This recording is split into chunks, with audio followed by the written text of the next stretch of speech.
Oh, I know. He isn't. You ever seen 5 versus 5? That's a He looks like he belongs in here. 5 versus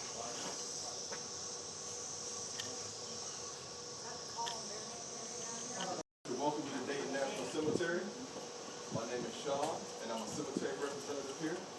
And on behalf of myself, our cemetery director, and our cemetery staff, we'd like to send our deepest condolences. A little bit of history about our cemetery. We've been here for 163 years. We got a veteran here from every war conflict, from the Revolutionary War to the Gulf War. We also have 5 Medal of Honor recipients here. So your loved one is definitely in good hands here at Dayton National Cemetery. I can also guarantee every person who be handling your loved one from this point will be a veteran also. And at this time, I'm going to turn the service over to Pastor Chuck. Okay. I'm going to read a scripture. I already preached a sermon for Hank. But as I was thinking about him, it's just a passage that Paul wrote to Timothy. And I just want to read this part.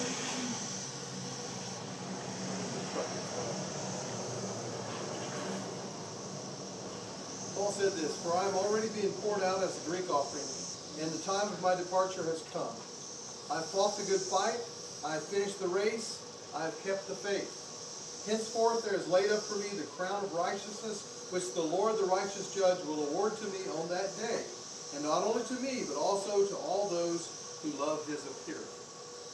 So, Mark's going to lead us in prayer, and then we're going to turn it over to wherever she wants. Father, we thank you for this day. We thank you for the life of Hank and what he meant to all of us here in this moment, and all the people that he touched over his life, and the blessing that he was to so many. And so we just ask that you just continue to be with us as we heal from this loss. After you just be with Chris and his family. We just thank you so much for who he was and what he meant to us, and to so many people. In Jesus' name. Amen.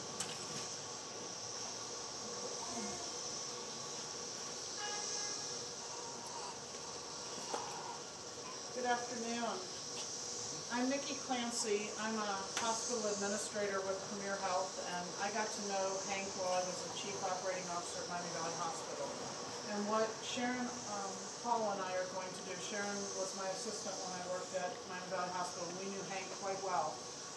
What we're going to do today is we're going to actually take you through what is a pinning ceremony. And this is something that Hank and some other of our volunteers founded for Miami Valley Hospital, and honors our veterans as they're coming to end of life. And unfortunately for us, we would have loved to have done a pinning ceremony for Hank while he was in the hospital, but he passed away at home and we did not get to do that. So Chris was kind enough to ask me to come and do the pinning ceremony here for Hank. We are going to do the pinning ceremony in its totality, and we're also going to pin him, and he will be buried with one of the pins. The pinning ceremony is a very solemn service, and it's an extraordinarily joyous service, and it's one of the things that Hank most honored, I think, in the hours that I knew him for the last 10 years. Hank came into my office one day. Sharon had to kind of stop him at the door and say, "Wait a minute, she's in a meeting." Typical Hank style, right? Right? And he said, "This law HIPAA is not letting us get the list of all the veterans, and we are not okay with that. So we need to have a way to still do the pinning." So Hank worked with me, and we came up with a very creative way to keep the pinning ceremony going, even though HIPAA didn't allow us to give the volunteers a list every day of the veterans who were in the hospital. As veterans come into our facility and we recognize them, we ask their family if they're willing to do a pinning ceremony. And the minute that happens, one of our volunteer veterans, and in the 10 years I was there, was very often Hank, would get called and said, "We have a terminally ill or a very, very ill veteran in-house," and they would come in and they would do this ceremony. And basically what we do is we come in and we talk about their service. We talk with their family about their service. It's not just about the person who is ill. It is also about those loved ones who helped them through their time of service, because those of us who have been service members know it is not just the service member that goes through that journey. It is the family around them that also goes through that journey. And so we actually have a little dialogue. Hank would tell his story. Hank would tell, and I'll tell a little bit of his story when we go there. But I'm going to talk about my story because that's what we do. And I talk about my story as a veteran. You might look at me and say, no way she's a veteran, but I was a captain in the United States Marine Corps during the first Persian Gulf War. And so Hank and I had a lot in common in that regard. And Hank and I did a number of pinning ceremonies together. Every time this fantastic lady, Sharon, who works with the VFW as well, that she would get me orchestrated so I could get my calendar free to get there and do it. And she did that, I don't know, dozens of times. We have had the honor jointly to do this pinning ceremony Hank and I did for a dozen or so veterans, 2 of them most memorable. We went in one day. I think Sharon was there the day we did that. We went in one day for a lady in a bed that was quite with it, believe it or not, about 97 years old. We find out that she was a woman Marine from World War II. And in the chair next to her was her brother, who was in the Air Force in World War II. And Hank and these 2 individuals had the most fabulous conversation. Sharon and I spent all our time. I don't think I even got to tell my story at all because it was just so fascinating to watch them talk. And the words of encouragement they gave each other and the thankfulness for the service. And Hank drew out at this lady that day, said, now why did you join the Marine Corps, not the Army like I did? And she said, because the uniforms were better. So that's why she chose to do that. And Hank always had a way about him in these ceremonies, and I've done a number of pinnings with a number of other people besides just Hank, of pulling out the story from the people. Not just telling his story, which his story is fantastic, but pulling the story out from the people and actually helping them through the journey on their way to death. And so I had the distinct honor this week of hearing Ruth and Chris and Brad, I was going to say Ben and I knew it was wrong, and Brad tell their story because coming up in a few weeks, Hank is going to be honored by the Ford Motor Company for the Ford Oval of Honor as part of the Dayton Air Show. And so they got to tell all their stories about that. So Brad, do you want to tell the first part of your story that you remember from Buchenwald? Yeah, well, the one that I told was, why not? I got the floor now. Not too long, I only got 10 minutes. That's all I heard the other day. Short. No, so Hank was one of the liberators of the Buchenwald concentration camp. And what he said over and over, we heard this 100 times, is that up until then, Hank was a pretty good-looking guy, believe it or not, when he was younger. I mean, if you saw him when, now, maybe not so much. Handsome Hank. Just kidding. He called himself Handsome Hank, and everything was about Hank. His entire life was about himself. And he went to Buchenwald and saw the survivors and some of the folks who did not survive the concentration camp. The Holocaust was horrible to people. And he went in and was told to not even give them any food because they were so starved that if they ate it would make them sick. And from that point on, he said his focus went from himself to everybody else. And that was the gesture he always used, for me to everyone else. And Hank told that story at every penny that was at. So thank you for that. The story he didn't tell at every penning that I'm going to tell today is one that Ruth told me. And that is his love for teaching others, respect for our country, respect for the flag, and the amount of classrooms he was in. I don't know how many, do you have a count roughly how many? I would say at least 20. At least 20 classrooms where he taught others about the Holocaust and taught others about the atrocities and taught others about how to respect people who serve their country. And he inspired others to serve their country.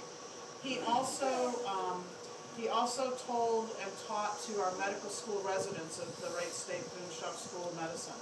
And Dr. Schuster, where's Dr. Schuster? Hi, Dr. Schuster. He told, I didn't recognize you.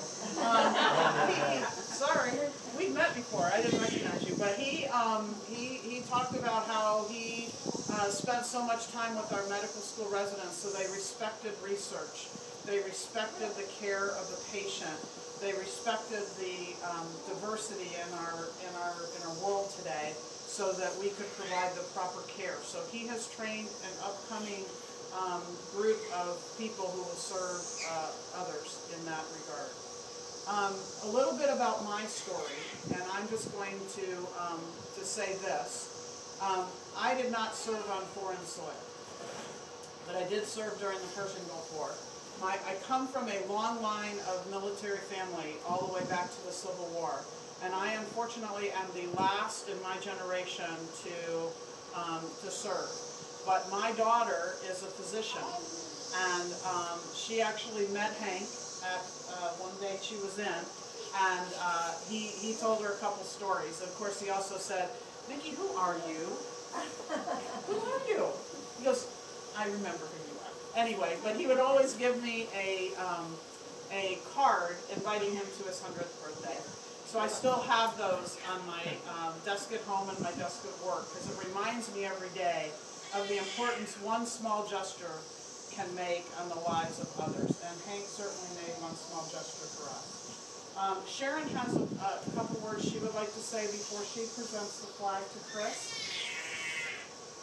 I'm a long-time VFW auxiliary member, daughter of a Vietnam veteran, twin sister of a Persian Gulf veteran that served in Operation Desert Storm over in Kuwait. And I came to Miami Valley Hospital in 2016 after being a Good Samaritan for 27 years. So you can imagine I was scared, I was nervous, I was anxious. Third day on the job, somebody rang the doorbell to get in our office. I looked in the camera, I saw this little man with his little World War II veteran hat on and his jacket, and so I buzzed him in, and he walked in. He said, "You must be Hank." I said, "I am, because I'm Hank."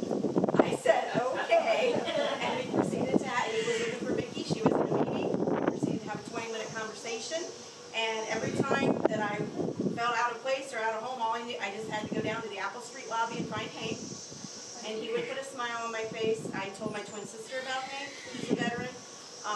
And when her father-in-law was in the hospital there, she said, "Can we go find Hank?" I said, "Yes." So he was in surgery at that point, working up in surgery. So we went up and spent 30 minutes up there talking to Hank. Hank was a special guy. He could bring out a smile to everyone. I mean, his love, his laughter, his knowledge, the time that we did the pinning, and he talked to the guy, the veteran that was at Battle of the Bulge with him. I could have stood there for 8 hours listening to those two talk. The knowledge of these World War II veterans is just amazing, and I'm sad that we lost another great one, but I'm very privileged and honored that I got to meet Hank and know Hank, and very privileged and honored to be here today. It means a lot to me. So we are presenting a flag to Chris on behalf of the Ohio-Dayton Partnership with Hospice, and also to Ruth, and we have 3 more coming. We couldn't get all 5 of them today. We have 3 more coming for the family. And the last thing that we like to do in the pinning ceremony is I have a lovely pin that is for the honored veteran. And I wear one myself because I was pinned by Hank at a Veterans Day ceremony. The first year I was a Chief Operating Officer at the Valley. So I wore my pin today. And I would like to have Chris have the pin that Hank so lovingly gave to so many people. The last pinning that Hank did was for Travis, who was a victim of the Oregon District shooting. And that was the most memorable pinning that I've ever been to. Your husband was fantastic, and you loved it.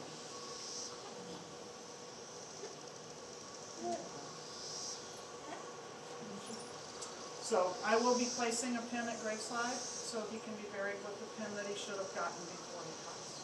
So, our deepest condolences to everyone. We love Hank, and as soon as I get to my car, I'll fall apart because I have my marine composure.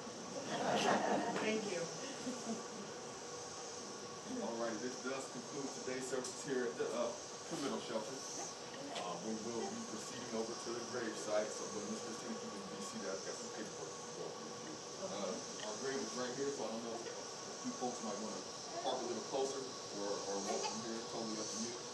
Once we get over there, you'll see them taking some pictures, and you'll see us signing some paperwork. We got to do a change of custody procedure, and then the pictures, the National Cemetery Administration is collecting data, because eventually you'll be able to GPS locate any veteran buried in any national cemetery in the United States. You'll see some.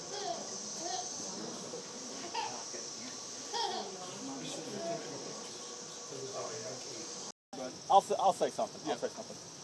When I retired from the Army, and it has nothing to do with this service, but when I retired from the Army, Fred here, not me, inducted to the DFW. I was a life member already, but at large. And my first meeting, here comes this old World War II vet walking in, walks straight up to me and says, "Hi, I'm Hank. Well, who are you?" "I'm Hank with an H." Yes. Hank with an H. Always. I tell him who I am. He says, "Where are you from?" I said, "Texas." He goes, "Well, I'm from Texas too." And he spent the next 10 minutes telling me about all the stuff he did in Houston, working with the television network. Absolutely fascinating stuff that he did in his life. But ever afterwards, I always remember his greeting. "I'm Hank with an H." It's good for handsome.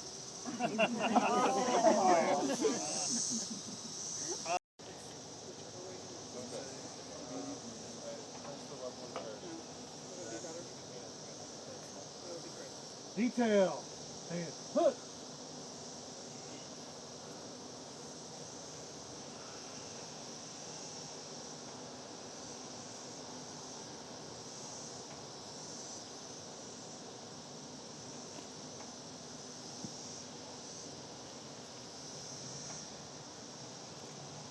It's with great honor that we give this pen to Hank to memorialize his service to our country.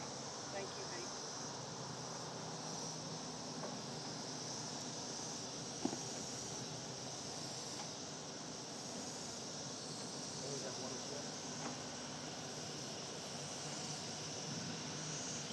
For your service. Present arms.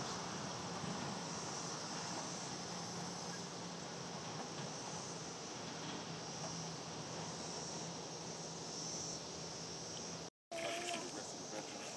Okay, so those are veterans whose headstones haven't came in yet. It takes 45 to 60 days from when you call them.